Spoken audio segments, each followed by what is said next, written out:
For today's Witch Word of the Day, Kevin, I chose The Great Mystery. Hold on, let me explain. I was inspired by the story because of the whole kind of finding the baby. It reminded me of Willow.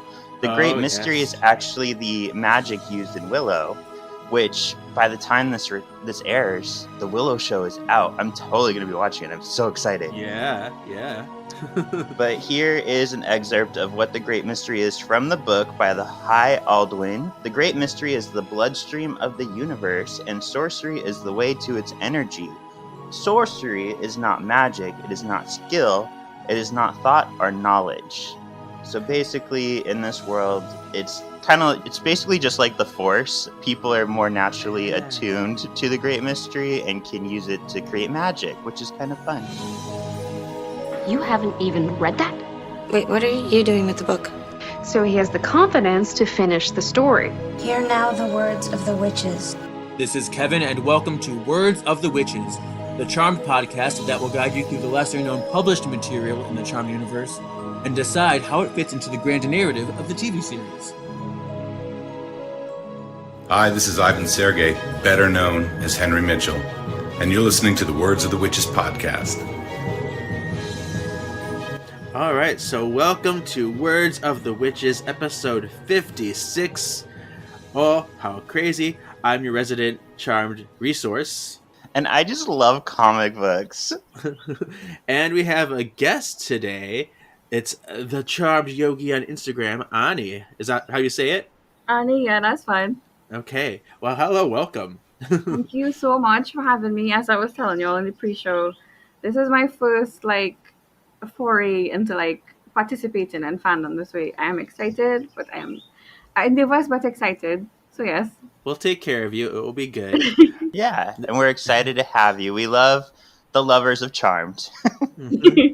Exactly. It's all about the community. It's all about people who love what we love. So let's hear a little bit about your Charmed journey. How did you discover the show? Well, I'm from Trinidad. This is an island in the Caribbean. So we didn't have the WB, which is what it was airing at the time.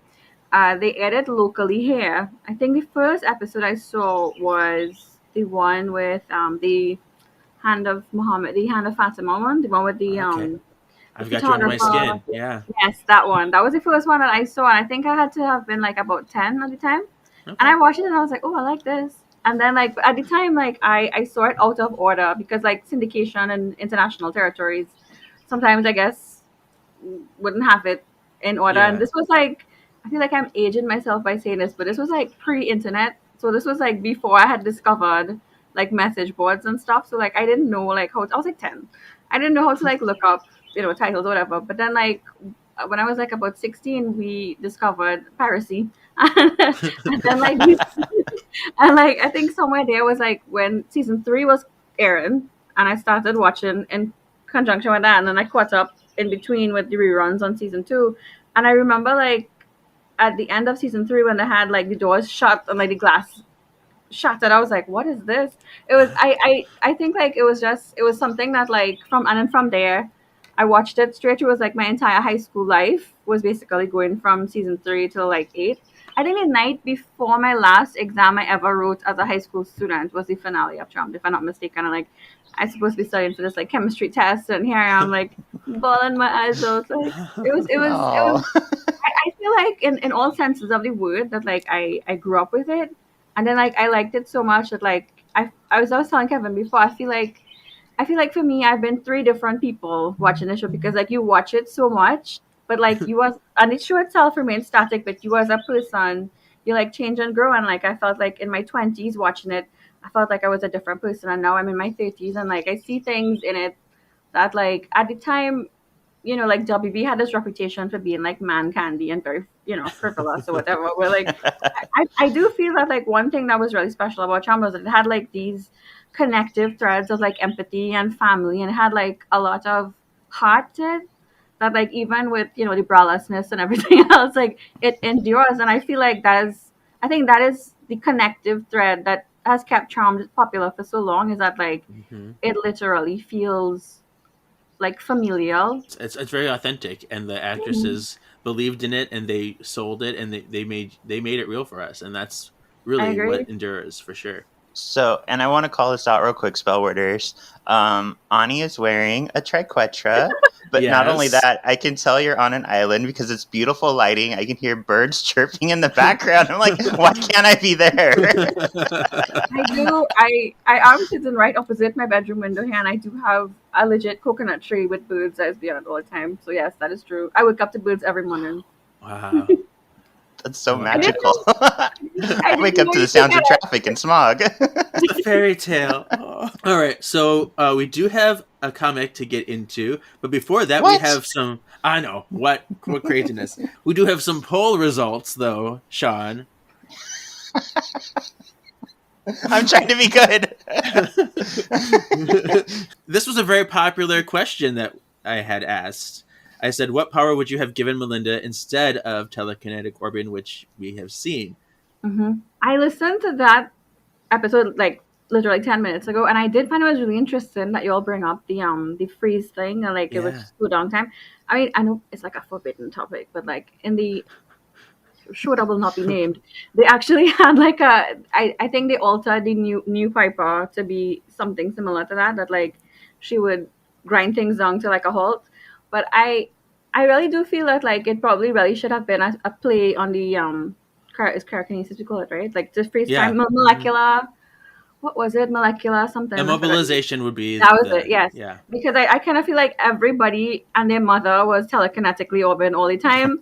And it started off being so like it's true what you say, right? Like I was listening to one of the episodes you had before, and you had mentioned something like, why is it that Paige is the only one that have vocal command and everybody else just like swinging their fingers everywhere? And I was like, that is true. Like I never really I didn't pick up on it before, and like yeah, I agree that like telekinetic orbiting, what started off as something real unique to Paige, seemed like everybody doing it now. So so yeah, I do agree with like it should be a play on like the freeze. I agree with that. Cool. Let's hear what other people had said. So on Instagram, Brabby's90 said, I always assumed molecular immobilization or a body molecular power like phasing. So like Kitty Pryde. Oh. That would have been interesting. I like that. Yeah. We have had a lot of people say freezing. Zoe GL, Javelin91, Power of X-Men says freezing. Harriolas 95, so lots of people. Robbie Clark says cryokinesis as well, and Mboy 92 says Prue's ice power. So a lot of those are repeating, which is interesting. Yo Muscle Kid.nz says power of deflection. Oh, this is cool. Yeah. And the Australian Warlock says the ability to create shields for protection. I guess that's kind of like what an orb shield would be, though. But Twitter had some interesting responses as well. Suenos de Muerte, he said maybe a fire starter because Tyler made her mother instincts kick in, which would have been a cool circle around. Oh, that is cool. Yeah. I think some of these comics, if I'm not mistaken, I read the first one like way back when. Did they not name check Tyler like in one of these comics before? I think it was like the first. He's appeared. He came in, I think in issue 3 he first appeared in, and he's not done. one thing I like about of the comics I've read so far, like in little pieces, I like that they bring up continuity things, like little nuggets from the entirety of the television series. Galen, our friend Galen, said cryokinesis as well. Karen Shaw said projection, like Wyatt. Ooh, dangerous. I love purebred gay. These names. But he says the 3 OG powers, the only full-blood witch offspring of a charmed one, and named after Melinda Warren. Give her Melinda Warren's powers. So give her all 3. That's actually very cool too. Yes. Yeah. Bobby Calloway, our friend Bobby Iceman, says premonition as well, because Chris and Wyatt need some perspective in their lives. Which Bitches Review says molecular stasis or premonition. So yeah, cool. I guess silence. Here now, the words of the witches. We're gonna get into this comic. This is season 9, issue 8. Oh Henry bar. But Oh Henry is a chocolate bar. That's a song about a woman trying to get a Oh Henry bar out of a vending machine, and she's like fantasizing about it. So, and this was published March 16th, 2011, written by Paul Ruditis, artwork by Carlos Granda, so a brand new artist, which you can tell. And we have 3 covers. So cover A is this one, our favorite David Seidman one with Paige. You can see the inspiration right from the season 6 promo picture. She's wearing one of her iconic necklaces, and there's a little baby with a triquetra in there and a little ball. That's what Sean was talking about last week, and and it's this beautiful mint color around it. I like the artwork that they have for these covers, and I wish that they had them in poster size and like they had like a legit merch store, because I feel like some of these are really beautiful. Like I would buy them. I feel they would make really nice posters. This one in particular, though, when you had somebody link and I click on it, it just looked like magical Planned Parenthood. Like at the back of my mind, that was all I could think of. I was like, what's going on here? I want to go there. Magical Planned Parenthood. That sounds amazing. I love that. Maybe like for the 25th anniversary when it comes up, I feel like it would be really nice if they could have like artwork for these things. I think it would be a really nice way to celebrate it. That'd be great. People can even submit their art. Yeah, that'd be really fun. I think that's something that like House of Halliwell does now too. That they have them submitting fan art. You know what's funny is that the fan art that House of Halliwell is using right now is made by the same guy that made our cover art. Really? So wow. Oh, that's nice. Yeah. See, I love that. I love that special. I love that the community like helps each other out in that way. It have like a real sense of community in Charm fandom, and I really like that. For sure. We do have cover B, which is boring. It's just a season 5 picture that they pasted on a brown background. Lazy. And there was a cover C, C2E2, Chicago Comic and Entertainment Expo. It's a convention I go to quite a bit, but they had an exclusive cover too. It had the little razzle dazzle Chicago looking thing. Oh, it does look like Chicago. That is true. And all that jazz. Okay. All right. So let's get into it. Sean, you want to start with page 1?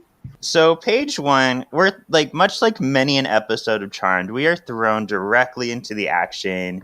We're in the middle of things. It looks like Phoebe and Piper are magically like staving something off, while Paige is in the background trying to help a lady who looks like she's sucking her thumb, but Paige is like, she's dead. And then she's like, but her baby is still alive. I hope this works. I think the episode was called Little Monsters, when they were fighting. I forgot the name of the demon. The Manticore, yeah. That, yes, and they were in the background trying to fight against the army of Manticores. Immediately when I read this little piece here, that was to me the first thing that I thought of when I read this little piece. I guess that's pretty true. Yeah, there's a similarity with like fighting in the alley and having a baby around. I do think that Paige looks like Anya throughout this whole episode. Anya from Buffy. That is true. Oh, I see it. The sisters, they look a little mannish to me. I don't know what it is. The jawline on Piper is a little bit sharp, I feel. You know, it look like a little bit like remember when Prue turned into the man? Like Manny Hanks. This is Piper Hanks. It's a little bit in that vein. I can see that. And she's got like a little interesting bottle she's holding, like some kind of potion bottle. Yeah, she's holding it and there's looking at Rennek, and then it looks like in the one on the bottom right, looks like she's throwing it there. Okay, yes. This is where Paige has her moment as a surgeon and orbs this child out into her hand. I mean, it seems medically questionable, but we're going with it. Crazy. Right? Baby. Yeah. It's a little odd. I guess it helps the demon that they are fighting in the back pissed off at the fact that this child survived. Well, it looks like 2 things are happening here. So, like in the background, I think it's all Piper and Phoebe fighting the demons and fighting Rennek. So she throws a potion, and I think this vanquishes our Fuck Me Daddy Satan demon. Yeah, I'm gonna miss Fuck Me Daddy Satan.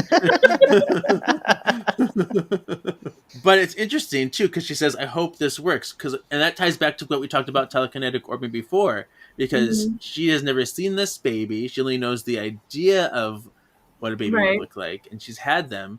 So I guess she's using her knowledge of what being pregnant is like and what she knows from science, I guess, to orbit.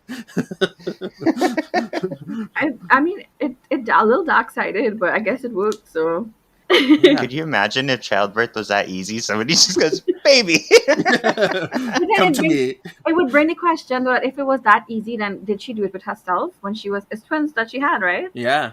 So she could have easily did that for herself too. All right. So page 3, Phoebe is like, "Come on out, Rennek. We know you're here. We know about you." And then you see him. He stabbed a Whitelighter and is absorbing his orbs into a bottle. He shot a Whitelighter with an arrow, I should say. I have to say though that like I love that even the costume of Phoebe in comic form is wildly inappropriate for any kind of demon vanquish. That like it's not even like a brought up, it's just like strings. And I was like, Yeah. whoever this like Strings you know. and midriff. It's like she's going to bed. Like this is my night outfit, but sure. It's so characteristic of Phoebe. Like I can literally see her in the bun with like just the straps. Like yes, let's go to war. Yeah. So Pepper's like, "Stop attacking Whitelighters," and he's like, "I'll think about it. Tell your husband I say hi," and then he blurbs away. Oh, I love that. Tell your husband I said hi. What a jerk. I know. So on the next page, Phoebe and Piper are gathered around the dead Whitelighter. Paige is holding the baby, and they're like, "So that was Rennek, huh?" And Phoebe's kind of like, "He wasn't that much of a threat. He just kind of like hid and then ran. So I don't know what the big deal is." Tell that to the homeless lady and the Whitelighter he just killed. I know. Way too what's the word, like minimalize like the deaths. Yeah. So then they talk about how is the baby the charge, and they say no, I think the guy was the charge. And then they're kind of like, well, what do we do with this baby? What do we do with this bebe? So Paige is like, social services isn't that far from here. I could take him to my old boss. And this is what Ani was talking about earlier, where we're returning to the social services idea. Yeah, Mr. Cowan. I always kind of was a little bit miffed that like in season 6 when she started to have like her temp job era, that like at no point, because she have a degree in social work, she have work experience, she have like all these qualifications. Like, no, I think I'm gonna walk dogs for a living. Right. And, like oranges, fuck this education, whatever. Just like, just like Right. She could be applying to so many other jobs, but I understand like this. they needed it for like plot purposes to get her like to play pinochle and all these kind of things. It I like that they brought, I feel like at some point they should at least had like one, like maybe I should go back. I think like in season 8 it was mentioned briefly, and then some demon attack, and then she missed the interview, and she just like didn't bother. She was like, okay, well, forget him. But like, I also have to that like when I was reading it, I wrote down Charm's many abandoned baby episodes, and like I feel like we have like at least 5 of these abandoned children. I really did like that like they reference the social work, because realistically that is something that is a logical thing. I believe she takes the baby home. So that Kat and Tam, right? And then they have this unknown baby that but was it ever established if this child was human or like demon or hybrid? He's immortal because the lady was a mortal woman, so this is just a human baby. Yeah. Because she puts this unknown child between her 2 actual children. Because if this child could be like anything dangerous, we don't know. Just like we'll just drop them there. And they have, I think there's I did not realize that this was Henry until like she's referred to him as Henry, because this looked nothing like. They did Henry real dirty in this comic. Yeah. I was like, no. He looks like if Tom Cruise got walked on by an elephant. I see it. Well, right. So he references that they had the pair of twins that they had, twin girls, and then she says just until Bob could find the family, and if he can't, well then, and she unilaterally names this child Little Henry just without any kind of conflict. Like, yeah, we'll just name him after you. No big deal. No big deal. But like, I had as a note here that like, why would she need the social services to track down anybody with the child, because crime would still exist, right? Even for mortals. Like, she literally have the physical entity of the child there, so she could take like a lock of hair or something like that and scry it. To try for the family, you mean? Yeah. Really. Yeah. So I was like, why poor Bob in social services, this girl show up out of nowhere and was like, yeah, I know you have things to do, but I need you to do this now. Right. So yeah, I was wondering. I was like, I had feels on and I also put Henry's portrayal is bad because he draws it so terrible. Issue that's called "Oh Henry." It's supposed to I be about know, him, and you so draw him true, like this. so true. Can we talk about though Paige's fuzzy crop top shirt? I'm very like, what is this? Is she a Muppet? And it's green on green too. That's like a lot of green. Yeah, and she does look good in green, and it's a good color for her. But it's like, this is a lot. I don't It know. I don't is. get Yeah. this. Why is it fuzzy? Anyway, next page is continuing the conversation. Henry's like, "Don't call him Little Henry. That's weird." He's like, "We have to call him something. He's staying with us." It's like, we can't afford to pay for a baby. We have a cop, and you're just like a magic school recruiter. You know, we don't make a lot of money. He's like, "What if the dark glitter comes?" And she's like, "Part white letters are probably low on the list." I guess because they're going after full white letters, but still, Right. if they're going after white letters in general, I would be cautious. But this is also bring up the question of like, why she not use anything that she trained for? Like magic school recruiter pays nothing. So if you're struggling for money, like even like in Charm the original series, like P3 was going in and out of bankruptcy like every other episode, depending on what they needed to like be on the plot. Like 1 week P3 would be really successful, and next week P3 would be like on the way to closing the doors, and then the Right. week after it'll be successful again. Yeah. I do like that, like in the little conversations they have between Henry and Paige, like the dialogue itself feels realistic. That they get really lucky with Rose and Ivan. That like for the short amount of time, because they had like just the back end of season 8, right? That like I felt like they had immediate chemistry, and that is something that is like of all the love interests that Rose had. I felt like with the two of them together, they had like lightning in a bottle. I felt like it was really good. So like the little playfulness and like where she kind of flirting with him, I feel like it does seem something like true to the character of Paige and Henry in the way that they portrayed it. I feel like I could actually hear Rose doing a little inflection in her voice, like. And it's interesting too because you both already kind of hit on this, but they don't really talk about money ever in the show. Money's just Right. something that happens, and suddenly, like, we're talking about it now. Cool. So on the next page, the conversation continues. Paige says, "I could always email the demons a work schedule, fight between feedings." And Henry goes, "You always have to joke." And she says, "Yeah, it's my coping mechanism. We go through a lot of shit like every week with these demons, and I can't take it too seriously, so I deflect." And she does admit, like, "It kills me that I couldn't save that girl or that boy a few months back, but I can be here for this child and other children." So that's why she's really like taking this one hard and taking it seriously, because you need to hold tight to those ones that you can save because of the ones that you couldn't. She's But feeling guilt for what she's Yeah. lost already. So Yeah. That's why she's wearing green. Wait, that's envy. But we do have a better picture of Henry here. He looks a little more like his character, and he's more attractiver. This is Sure. true. And why Yeah. do they have this giant picture of the twins I like was right just- there? It's such an ugly picture of them. Like they're Very not posed or obnoxious. anything. My- It's like, and why do you need a picture of their fat faces right above where they sleep anyway? You can see their faces. It's That's very what I was odd. thinking. So Nina is speaking to this guy who was collecting the orbs. Though there was one episode, the guy that they have portrayed a demon here. He looks familiar in one of the other.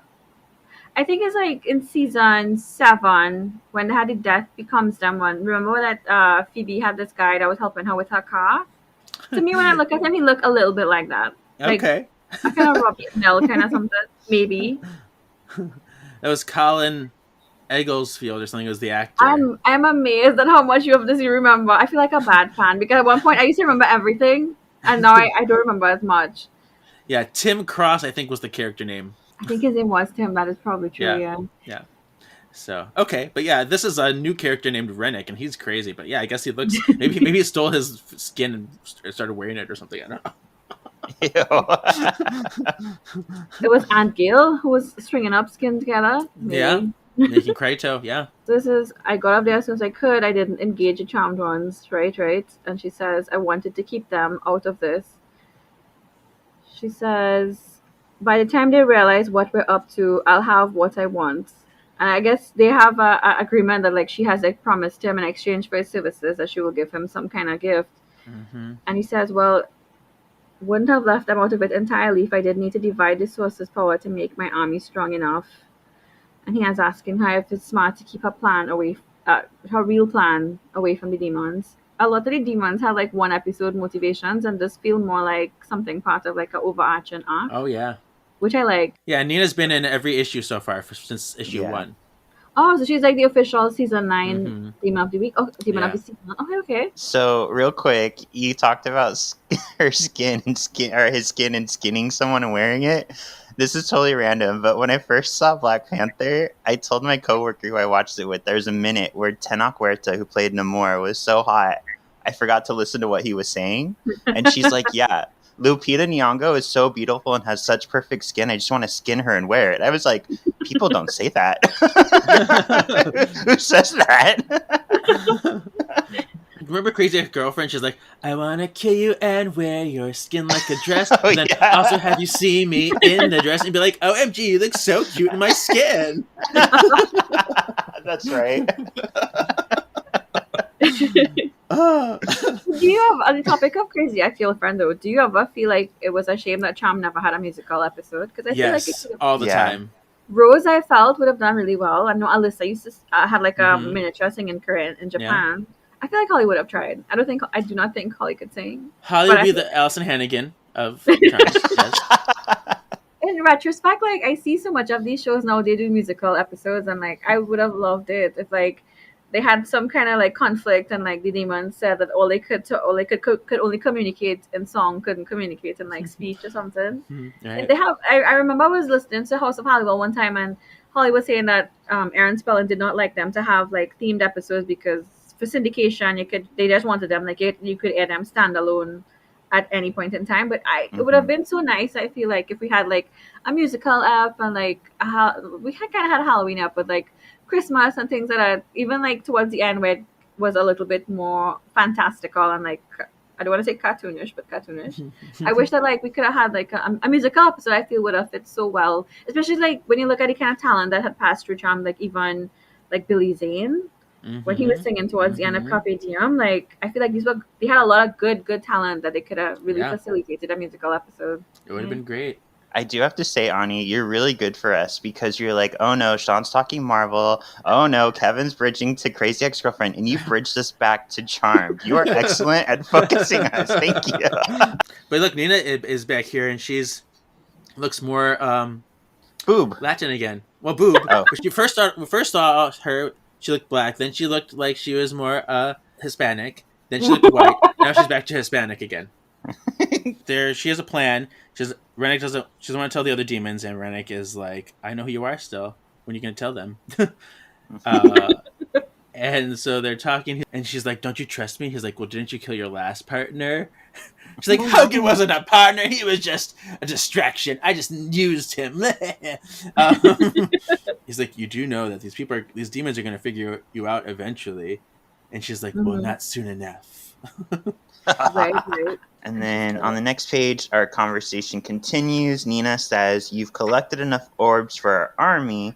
All that's left is yours. It's going to take a little more than Whitelighter powers to get me where I'm going, though, or to get us where we're going. And she says, I need a small contingent of demons for a start.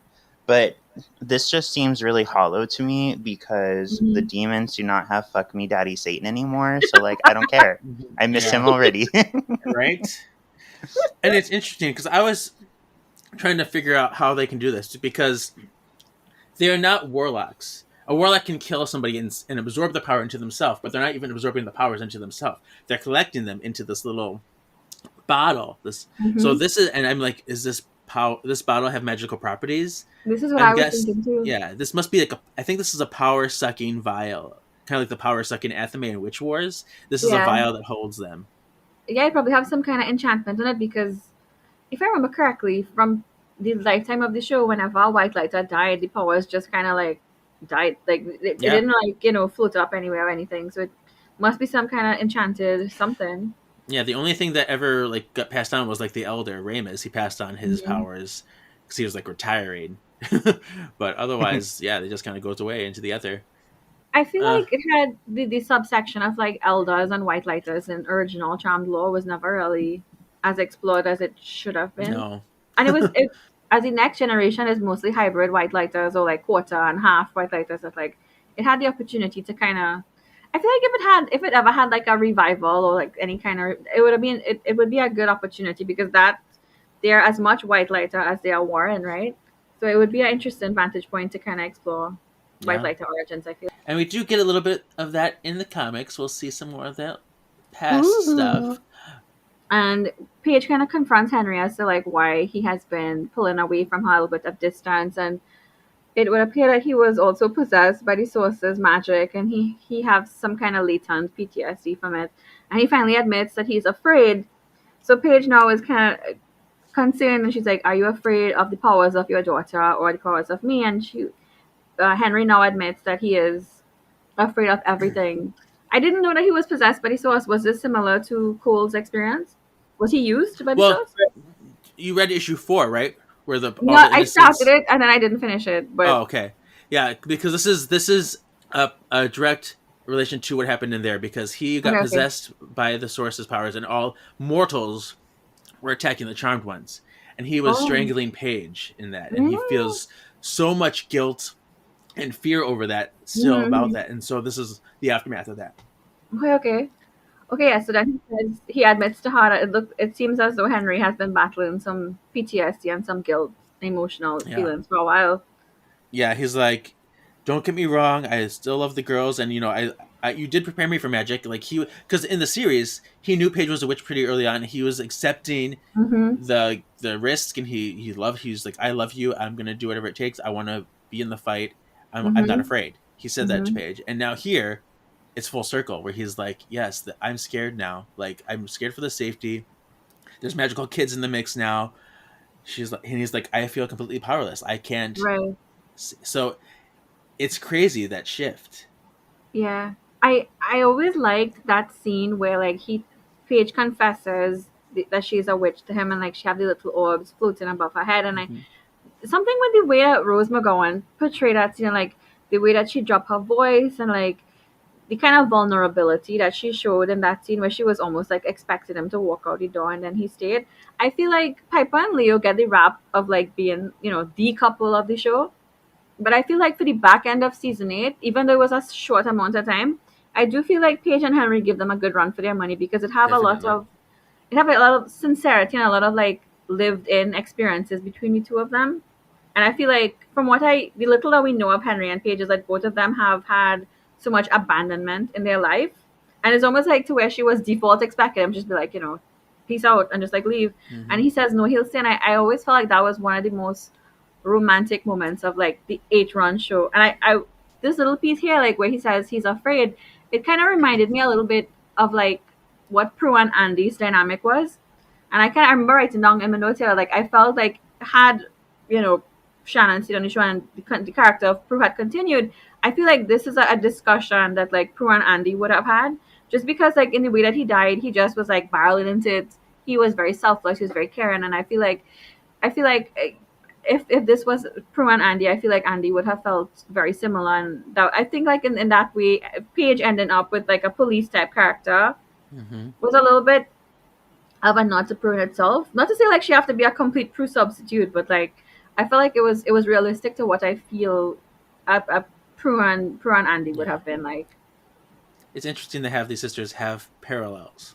Mm-hmm. And Mhm. yeah, something beautiful about that. Yeah, and this does hurt my heart because I love them together, but it's very real that they would go through something like this. So I like that it's written Mm-hmm. in that it's not just perfect after they're married.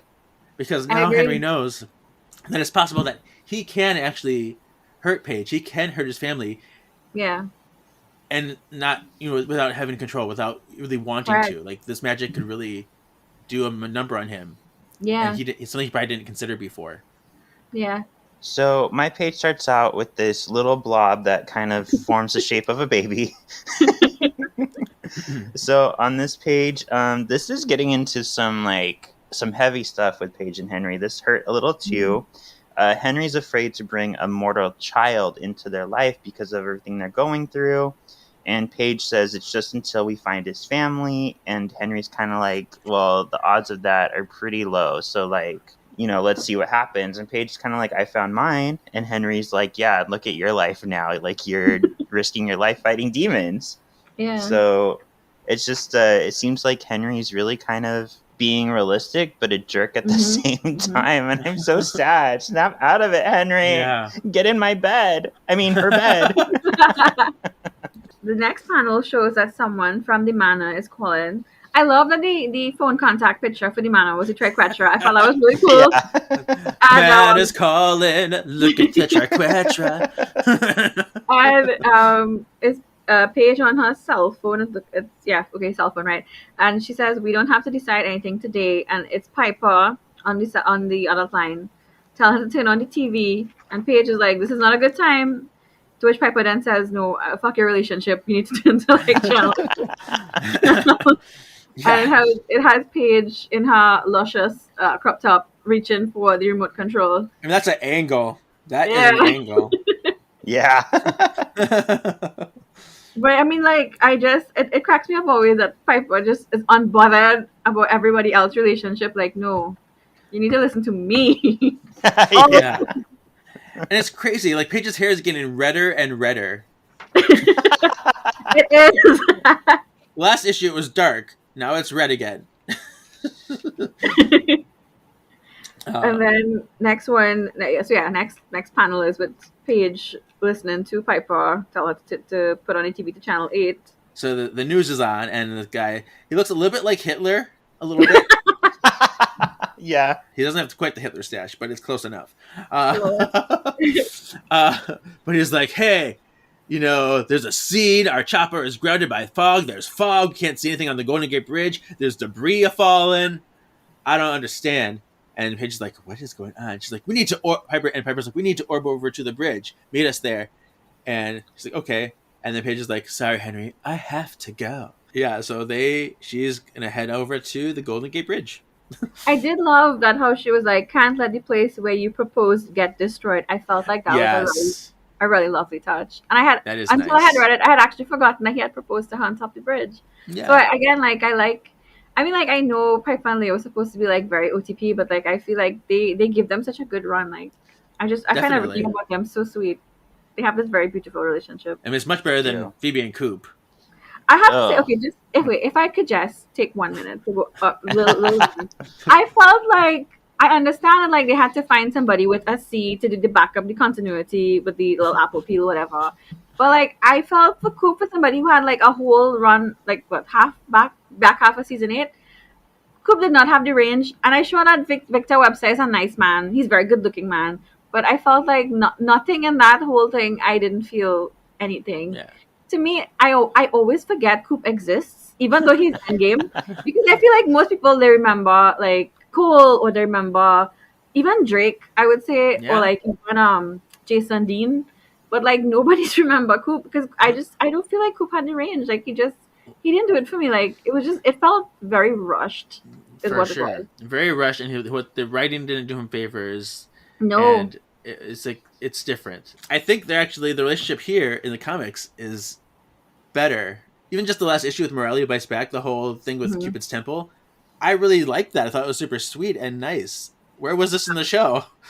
Yeah, right? All right, next up, we get this beautiful double spread. And it's Neena on the bridge, and she's saying, fly, my pretties, fly, unleashing the demons out into the world. And she says, I've always wanted to say that. And we see the elders are doing their best to like fight off the demons, but there's only 3 of them now, apparently. And the sisters are like, we have to get over there and help them.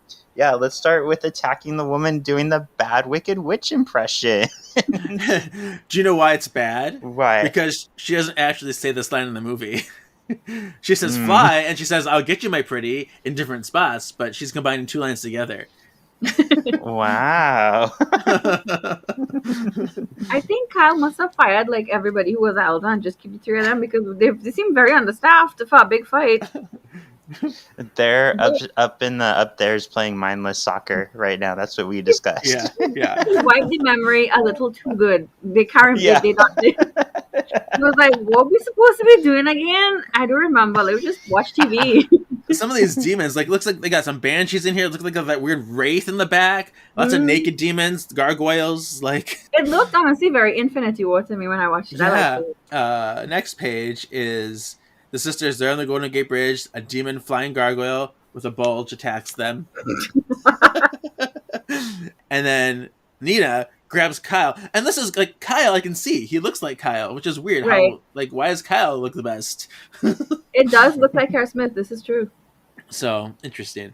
But Neena grabs Kyle. She's like, "I got you." And then Rennek's like, "I'm gonna get my crossbow on him," and he's like, shoots the arrow, and then he goes, "Arrow glistening, stabby stab," and Paige is like, "Kyle!" And Neena, and then the arrow pierces Kyle in the heart, and Neena absorbs his orbs into the bottle, and she's like, "Yes."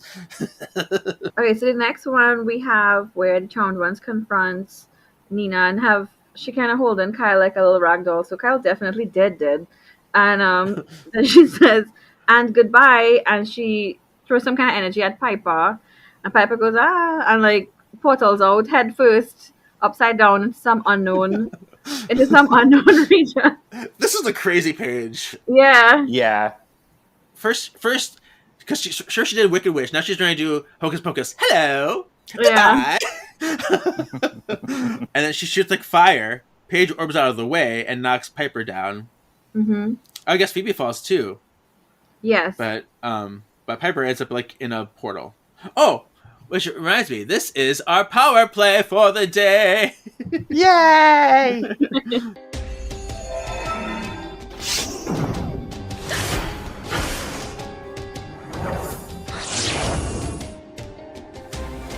Power play. Surprise! There is no. You look familiar. There's no rhyme time this issue. So all we got this issue is power play. It looked very Wanda Maximoff now after watching it back. It looked very like Scarlet Witch. So this power play is portal creation. Ooh. So this is the power to create portals for transport between two non-adjacent locations. Users can open a hole in the universe connecting locations. This may be done in a very neat manner, such as connecting two doorways in the universe, or it may be done very sloppily, like breaking a rift in the space-time continuum. They may use dimensional manipulation to tear a tiny hole through two universes, use spatial manipulation to overlap 2 points in the universe, or a wormhole connecting those 2 points. This is, I guess, another form of teleportation. It can come in the form of portable portal, which allows users to make instant holes in anything the circle can be stuck to. Offensively, the user can create vortexes to suck in objects, like Gith in My Three Witches. There are some limitations. Portals can be unstable, or it can lead to a different dangerous location, like you might lose your control of where it's actually going. Yeah, or you can lose the power to open and close the portal, allowing others to gain access to it. So there you go. Cool. That's portal creation. Nice. All right. So next we have Paige goes, "Piper," to orb her to her, and then she's like, "Piper!" Because Piper's not orbing. So Phoebe says, "Take us down there." So they go down to where they figure Piper would have fallen, and they can't find her. And she says, "You think she went over the edge?" And Paige is like, "No, she fell this way. Her body should be here." And then suddenly someone emerges from the fog. You find Rusty lurking about.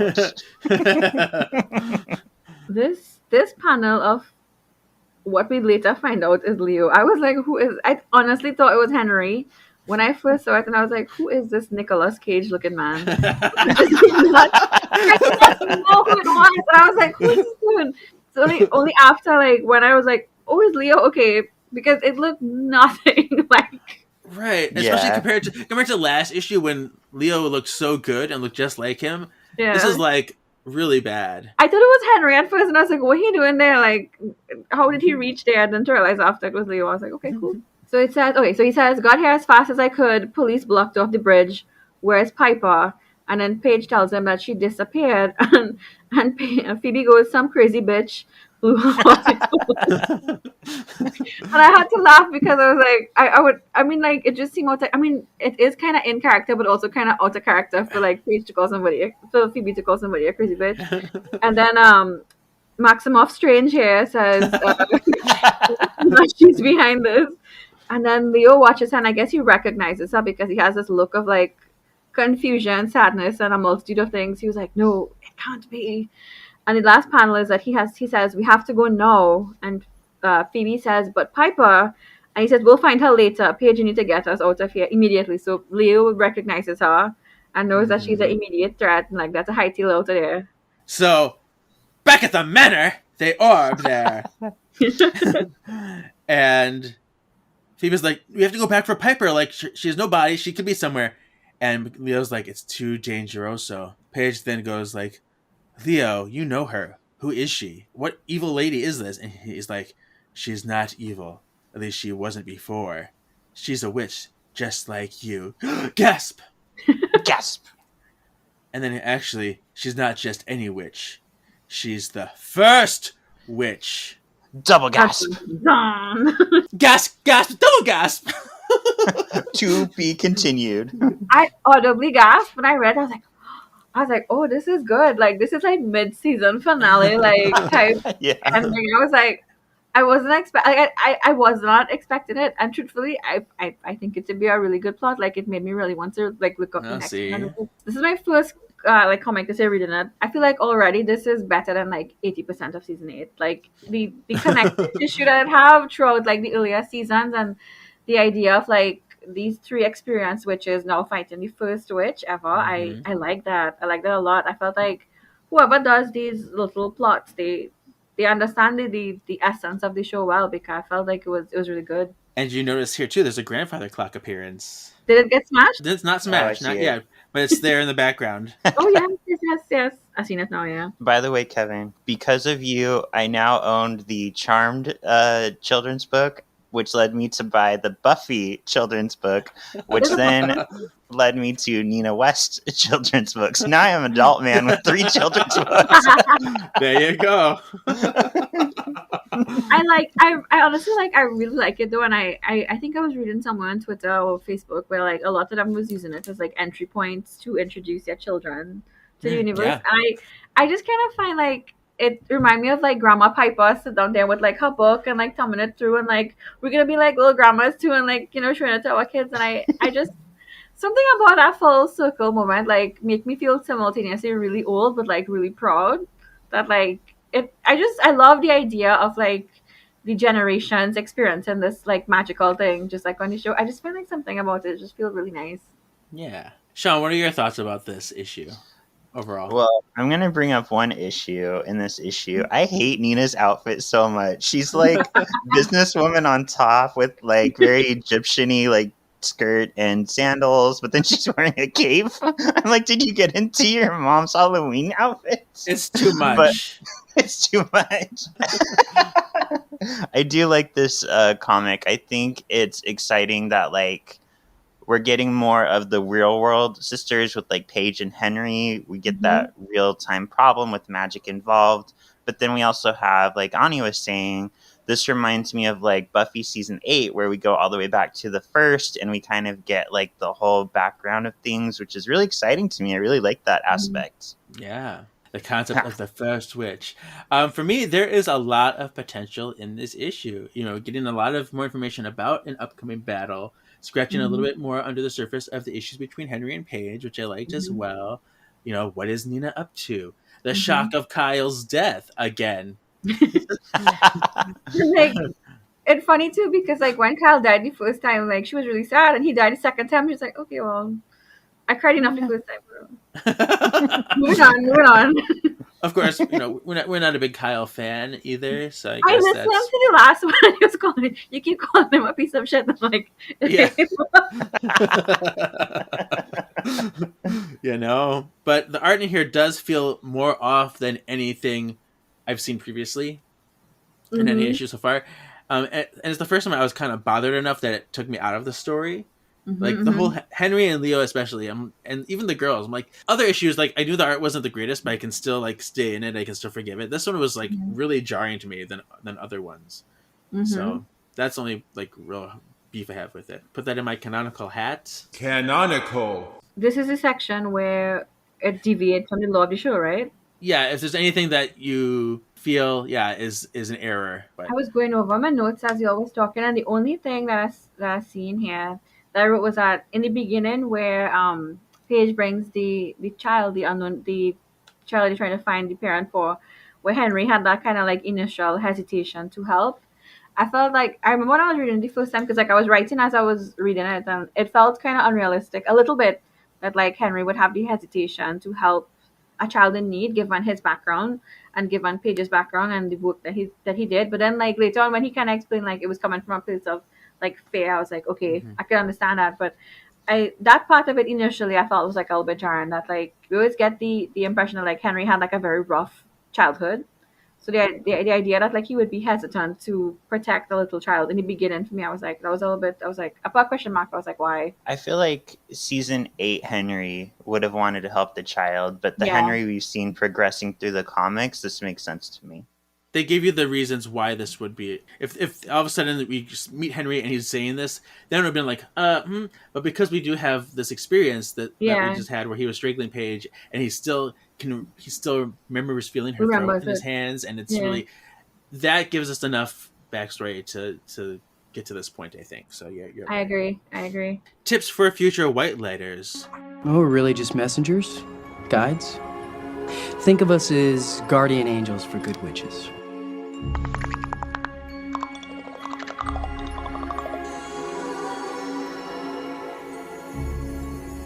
Tips for future Whitelighters. I was out being a force of good in the universe. What is the moral of this issue? I'm a teacher. That's my job now.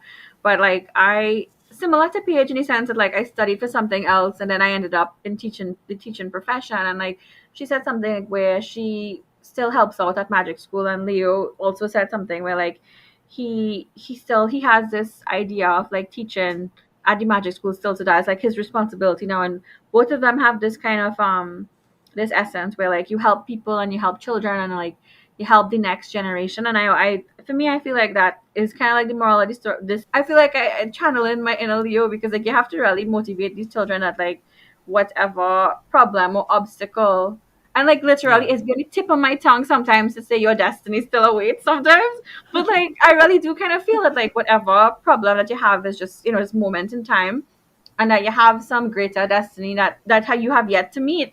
And like I love the idea that like even now in the comics that the idea of like preparing children or like preparing the future generation for grander things. I love that is still somewhat even present, even in smaller ways. Sean, what's yours? So I think for me the central idea in this issue is the issues between Henry and Paige. So I think what's really important about what is shown here is they're on different pages at this point. Like Paige is very extremely like, I need to help.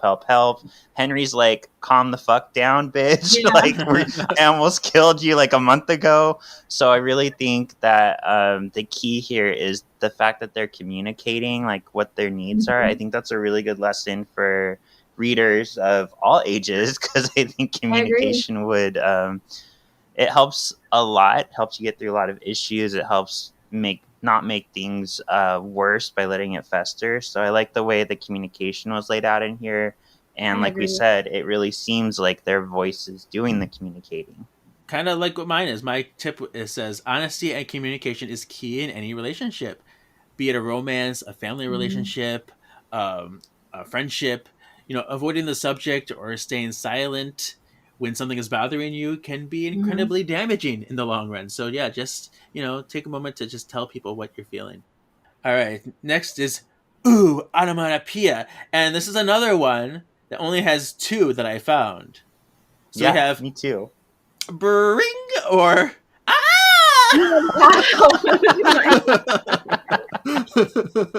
I would go with the one when Piper fall into the portal. Okay. I feel like that was a better one for me, because it was I really was not expecting it. So I was like, oh, this is cool. I like this. Yeah. Yeah, that I'm gonna one. go with for the same reason. Like I wasn't expecting it, and also the way it was drawn, I was like, is she falling in the water? Is she falling in a portal? Like what's going on? It's not a way to I think get ahead in life. Right. I'm gonna say bring because it reminds me of the Sesame Street. Like, yep, yep, yep, yep, yep, yep, yep. Bring and then, like those Sesame Street things, and I laugh. But yeah. So there you go.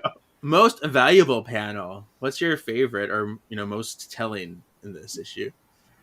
I had when they orbed on. I have three. I couldn't. As I was, Okay. but like I had the one where they orbed into the battle scene, and it was very like Avengers Endgame. I felt like that was a really cinematic shot. Kyle getting shot by the Dark Rider's arrow. I mean, slightly for comedic purposes, but like also because all I could think of was like when I was literally writing like as I was listening to the last episode, and like you keep calling Kyle a piece of shit, and I was like, okay, yeah, when he dies, valuable. So and then the last one when Paige said that she wanted to save the place where they proposed. I really like that. I feel like that was really Nice. sweet. Okay, cool. I'm gonna go with the spread, Kevin, because I really think this says a lot about the series so far. Because we see Nina like kind of making a joke, like not caring because she's so powerful. She's like, I can just do or say whatever the fuck I want. Yeah. We get to see all the demons, all the different types. We get to see the elders like being lame and like not really being able to hold them back.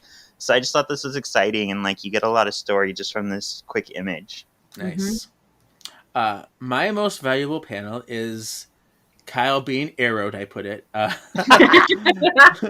I knew. But it's, obviously, I like to see him die. Sure, but I think it's also because Paige is there. This is the second time that Paige has witnessed him die. Yeah. And I think I'm putting it here because of what we got in the issue earlier, how she feels guilt for losing Brent, and she feels guilt for losing this girl. So the fact that Kyle is dying too, and she's watching him die for the second time, I wonder how this will affect her. True, that's a good point. Because the first time when he died, I felt like it was a really vulnerable scene. That the way how Rose played it, Right? It was very soft, and it was very like emotional. So true. Mm-hmm. Yeah, and even though she's not, involved with Kyle anymore, there was a time where she really loved him, and so I feel like there's still gonna be a part of her that cares about him. Maybe the next issue will start with her dancing to music in her room. Yeah. Hey, okay, that wasn't Ken Marino. I forget what was his Miles, name. yeah. Miles. The way that she was unbothered when like for the first like 39 minutes, love of my life. I will risk everything to save him. And by the next, like just rocking out in her room, and I was like, no tears, no nothing, just like Yeah.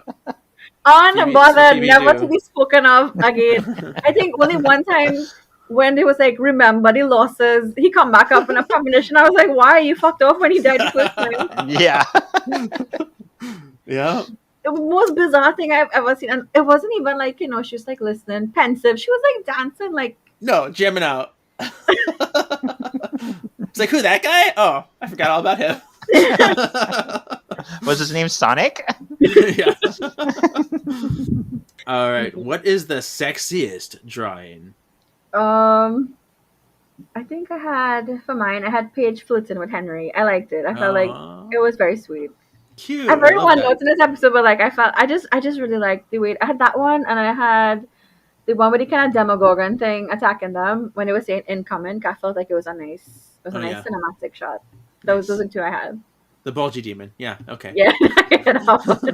I put any picture of Henry because he's drawn so. No, just kidding. Even though I was hating on her outfit, this image of Nina like revealing herself to Leo and Paige and Phoebe, like it's just so striking. It's such a like kind of creepy. Like we know she's powerful. They're finally seeing her. I just really like this whole like glowy hands, Doctor Strange effect it gives. Like it's a sexy photo. Pretty. Yeah. And I'm going to choose the elders on the bridge fighting because that had all those naked gargoyles. And there was female ones, there was male ones. They're all over the place. So butts and boobs. Shot. Yeah. So now we're at our issue ranking. So from top to bottom, Magically Delicious, Pretty Witchin', A Sorcerer's Apprentice, disenchanting, or vanquishable? I like the subtitle you give them. Honestly, for me, I would say magically delicious. I really Okay. liked it. I felt like it had romance, it had action, it had suspense. It had honestly like a lot of things that would have make a really good memorable episode of like had it been like a live action episode. I feel like it was really good. I feel like if this was a real life action, it would have been one of the it would have been up there, I think, like top 10. I Okay. liked it a lot. Very nice. Yeah, and I'm going to the fridge to get the milk to pour on this episode because it is magically delicious for all those same reasons. This felt like an episode. It felt like, Mhm. the B plot was like the real world problems with Paige, but then we also have like Nina going on. Like it was kind of just like we get in episodes, little stories going on that all converge into one and pushes the plot forward. So I love this one. Cool. I'm gonna give it a little bit lower. I'm gonna say Pretty Witchin'. Mm. Just because the artwork in this one, like I said, it took me out of it a little bit. Even though I True. love the story and I love a lot of the heart and a lot of the things that are there, Yeah. I think just there's something that's not quite there for me. So I'm gonna say Pretty Witchin', even though it is a very good one. Okay. Well, I guess the next we're gonna do is P is for a poll. Piper. You mean it's just you and Prue, huh? Phoebe? Phoebe, you there? And a big hello to you too, Penny. Come on, Patty. The rest is up to them. Paige. My name is Paige. Another P, imagine that. P is for poll. Okay. So our question for next week is, where did Piper go? Any guesses? I can't really answer this one because I know, but For Piper's sake, maybe a portal to have that normal life that she's always been talking about every 4 business days. I could only assume, but I would, if I had to assume, I would say that the Nina character wanted Whitelighter orbs, right? So it must have she collecting powers or something. So probably some kind of cage, maybe. okay. I'm thinking Nina's very evil. She's diabolical. So she's going to send Piper somewhere pretty bad. I'm thinking Piper ended up at Walmart on Black Friday. Oh, no. Yeah, well, we will see. I'm curious to see what other people will submit for that one and see what kind of guesses, because we do find out next issue. So, speaking of that, Sean, tell us what's next. Next up, we have issue 9, The All or Nothing. We see an image here of Paige and some stranger who I think is Phoebe scrying, and in the scrying crystal, we see Piper looking pissed off, like, get me the F out of here. And it says, with a family member lost, the elders under siege, and an unstoppable force about to wreak havoc, havoc on the world, Leo reveals an ancient secret to the Charmed Ones. They must learn the very source of their craft and the true origins of the magic they possess if they have any chance of defeating their latest threat. Whoever comes up with the plots for these is excellent because it riveting, I feel. Yeah, I'm really excited to see the origin of Nina. Yeah. Nina's very sexy costume. Cool. Well, we have reached the end finally. Wow. I have to say that I'm very appreciative that you all asked me to be a guest. I was very honored because I know like usually you all have like people who very knowledgeable on the show. So the idea that you all felt like I could be any kind of guest, I was very honored by it. So thank you sincerely for that. I appreciate it. Of course. And I had a lot of fun. It was very nice. Yay! That's all. It makes me happy. I'm glad that you came on too. Where can people follow you if they want to see all that you do? You cook some amazing food. Your Instagram is full of all these delicious things that I want to eat. My Instagram handle is the Charmed Yogi. It was just something I started during quarantine during the pandemic, where people were just looking for things to do, and I was originally it was meant to be a yoga account, but it just ended up being more food because I think most of the quarantine was just eating and watching TV. Sean, where can they find you?